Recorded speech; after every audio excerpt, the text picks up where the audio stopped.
زمین نے یہ بھی بتایا کہ شریک میزبانوں کی طرف سے شروع کیا گیا واٹر ایکشن ایجنڈا کانفرنس کا ایک اہم نتیجہ ہوگا، جس کا مقصد پانی کے عالمی چیلنج سے نمٹنے کے لیے سیاسی عہد اور عملی اقدامات کے نفاذ کے لیے تمام شعبوں، فریقوں اور ممالک کو متحرک کرنا ہے۔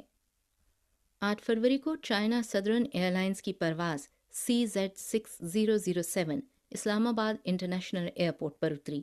یوں 3 سال بعد سنکیانگ سے پاکستان کے لیے باقاعدہ بین الاقوامی ایئر لائن کی بحالی ہو گئی ہے۔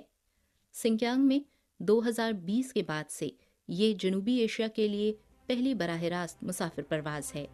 حال ہی میں سنکیانگ سے بین الاقوامی پروازوں کی بحالی میں تیزی آ رہی ہے۔ فی الحال الماتی، بشکیک، دوشنبہ، تاشقند اور تبلیسی تک پرواز کی بحالی کے بعد 29 سے تہران اور باکو تک کی پروازیں بھی بحال کی جا رہی